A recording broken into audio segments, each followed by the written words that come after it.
Hello बच्चे, welcome to my channel. तो आज हम कर रहे हैं क्लास 9 का साइंस का वर्कशीट और ये वर्कशीट नंबर 19 है, 17 अगस्त 2020 का वर्कशीट है।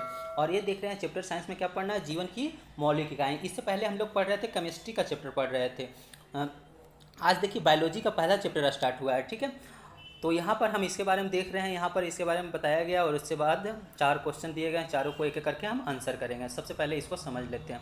आज वर्कशीट काफ़ी लेट से आने के कारण आप लोग को वीडियो लेट से मिल रहा है और इसके बाद जो है मैथ का भी वर्कशीट बहुत जल्द अपलोड कर दिया जाएगा, आप लोग देख लेंगे वहाँ पे।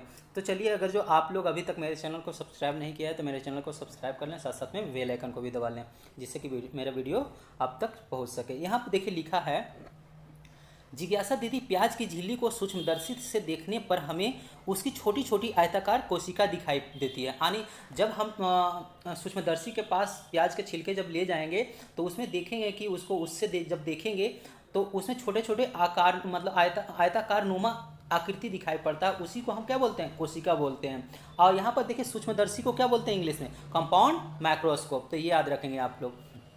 यहाँ पर देखिए पूछा जा रहा है, क्या सभी जीव इसी प्रकार के कोशिकाओं से बनते हैं? तो यहाँ पर देखिए ये बोल रहे हैं, ज्ञान सभी जीव छोटी छोटी संरचनाओं से बने होते हैं जिन्हें कोशिका कहते हैं। यानी जो सभी जीव, जो जितने भी जीव हैं वो सभी छोटी छोटी कोशिकाएं से बने होते हैं, उसी को हम क्या बोलते हैं, यानी उस छोटे कण को, छोटे शेप को हम कोशिका कहते हैं। यहाँ पर देखिए लिखा हुआ है, कोशिका जीवन की मूलभूत क्रियात्मक और संरचनात्मक इकाई होती है। यानी कोशिका, यानी डिफाइंड एक तरह से ये कोशिका जीवन की मूलभूत क्रियात्मक और संरचनात्मक इकाई होती है, क्योंकि जीवों में सभी कार्य एवं संरचना कोशिका ही प्रदान करती है। यानी हमारे शरीर में जो है सारा फंक्शन कौन करता है, कोशिका के ही माध्यम से किया जाता है। हम लोग भले भोजन को हम लोग अपने मुंह के माध्यम से, खाना पेट के माध्यम से पच जाता है जो भी है, लेकिन ये सारा पचने के बाद जब हमारा शरीर अब्जॉर्ब करता है तो ये सारे कहाँ जाता है, उसका वो फूड या एनर्जी वो सारे कोशिका तक पहुंचता है। और सारा काम कौन करता है, यही कोशिका सारा हमारे शरीर को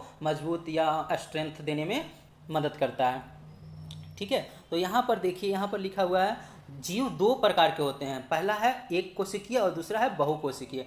तो एक कोशिकीय जो होता है, एक से मतलब ही हो रहा है कि इसमें जो है कितनी कोशिका होंगे, तो एक कोशिका से, केवल एक कोशिका से बने हुए जीव को क्या बोलेंगे, एक कोशिकीय। जैसे यहाँ पर देख रहे हैं, अमीबा हो गया, पैरामीशियम हो गया, बैक्टीरिया हो गया, पैरामीशियम हो गया। तो ये सारे जो हो गए एक कोशिकीय जीव का उदाहरण है। यहाँ पर देखेंगे आप बहुकोशिकीय में, तो बहुकोशिकीय का मतलब ही होता है बहु मतलब होता है बहुत, ठीक है। तो इसका मतलब है कि क्या, एक से ज़्यादा होगा।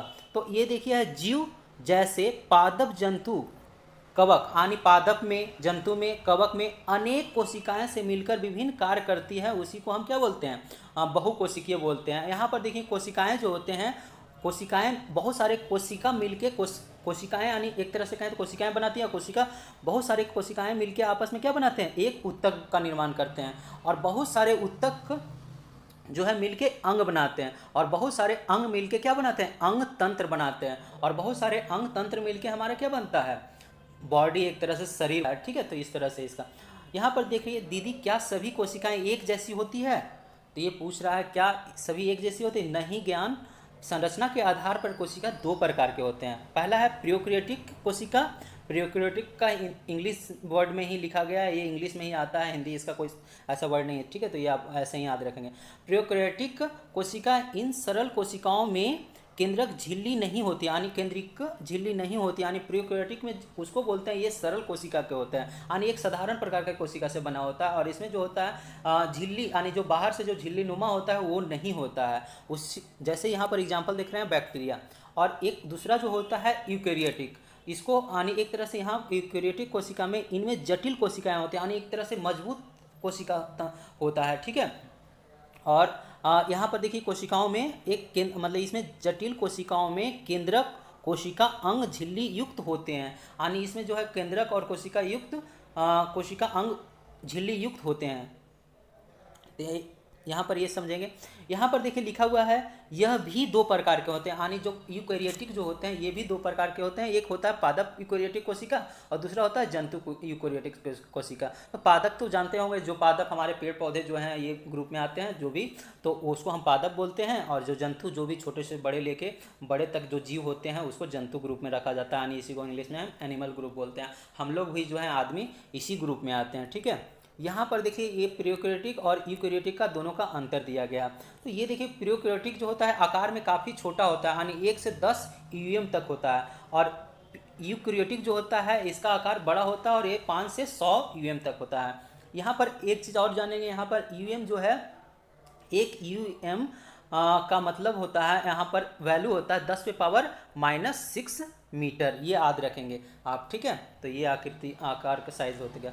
यहाँ स्पष्ट केंद्रक अनुपस्थित, यानी इसमें प्रोकैरियोटिक में एक प्रकार के स्पष्ट केंद्रक दिखाई नहीं पड़ता, यानी अनुपस्थित रहता है यहाँ पर। लेकिन यही अगर जो यूकैरियोटिक का बात करें तो यहाँ पर है केंद्रक उपस्थित होता है।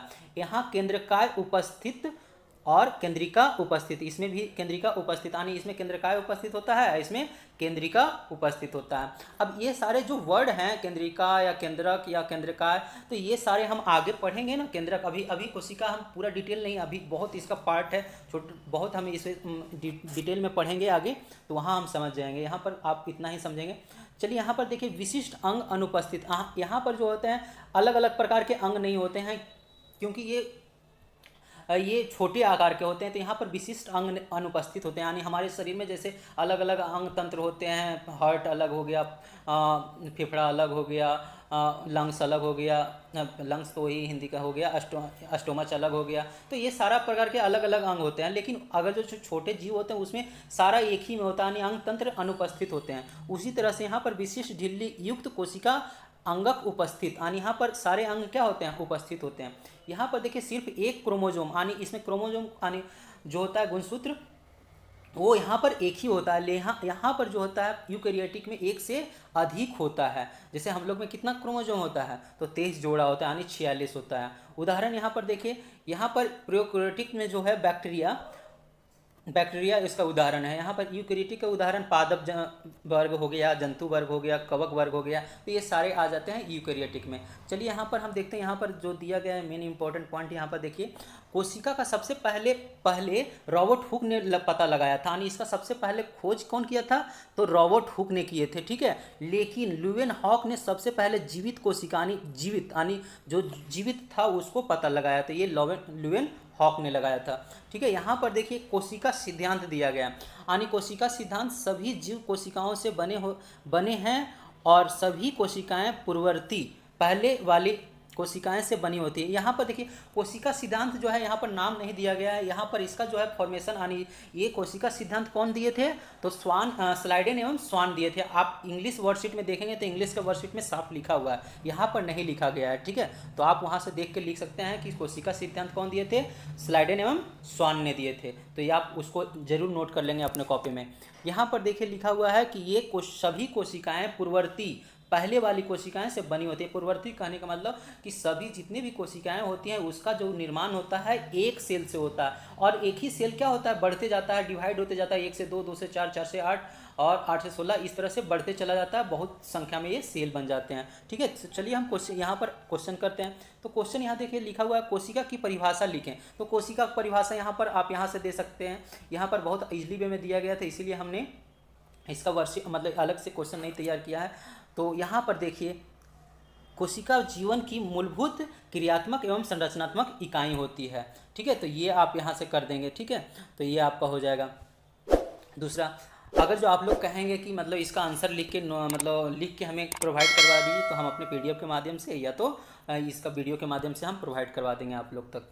तो चलिए अब दूसरा क्वेश्चन में देखते हैं। दूसरा क्वेश्चन यहाँ देखिए, प्रोकैरियोटिक एवं यूकैरियोटिक कोशिका में अंतर स्पष्ट करिए। तो यहाँ पर साफ शब्दों में यहाँ देखिए लिखा हुआ है, यहाँ से आप लिख लेंगे प्रोकैरियोटिक और यूकैरियोटिक में अंतर, ये दे देंगे यहाँ से, ठीक है। यहाँ पर देखिए तीसरा में दिया गया, सबसे पहले कोशिका की खोज किसने की थी, की और कैसे। और इस यहाँ पर देखिए सबसे पहले यहाँ पर ये रॉबर्ट हुक ने जब मतलब एक इसका आप डिटेल अगर जो है इसका डिटेल बता देते हैं कि अगर जो बुक पढ़े होंगे NCERT के तो उसमें साफ लिखा गया है, तो वहाँ से लिख लेंगे। नहीं तो हम इसका अगर जो वीडियो बनाएंगे आप लोग कमेंट करके बता दीजिए, तो हम बना देंगे इसका। तो ये रॉबर्ट हुक यहाँ पर इसका सबसे पहले खोज किए थे इसका, ठीक है। यहाँ पर देखिए चौथा नंबर में, एक कोशिका और बहुकोशिकीय जीव के उदाहरण सहित व्याख्या करिए, यानी इसे उदाहरण सहित देना है। तो यहाँ पर से आप एक यूकैरियोटिक सेल मतलब यहाँ पर क्या है, एक कोशिकीय, तो एक कोशिकीय और बहुकोशिकीय, यहाँ से आप दे देंगे एक कोशिकीय जीव ऐसे जीव होते हैं जो एक कोशिका से बने होते हैं, उसको एक कोशिकीय जीव कहते हैं, इसको अमीबा हो गया। दूसरा हो गया बहुकोशिकीय। बहुकोशिकीय वैसे जीव होते हैं जो पादप, जंतु, कवक में बने होते हैं। ये बहुत सारे कोशिकाओं से मिलके बनते हैं, उसको हम बहुकोशिकीय कहते हैं। इसका एग्जाम्पल वही पादप, जंतु, कवक के जो भी प्राणी वस्तु का नाम ले लें, प्राणी का नाम लेने लेंगे तो वो सारा इसका एग्जाम्पल आ जाएगा। तो इस तरह से आपका वर्कशीट सॉल्व हो जाता है। आशा है कि आप लोग अच्छे से समझ गए होंगे और इसे अपने दिल से अच्छे से लिख लेंगे भी। अगर जो नहीं लिख पाएंगे तो हमें कमेंट करके बताएंगे, हम ज़रूर इसका आंसर उपलब्ध करवा देंगे आप लोग को। डिस्क्रिप्शन बॉक्स में PDF डाल देंगे। अगर जो वीडियो को अभी तक लाइक नहीं किए हैं तो लाइक कर लीजिए, साथ साथ में सब्सक्राइब कर लीजिए और बेल आइकन को भी दबा लें। Thank you.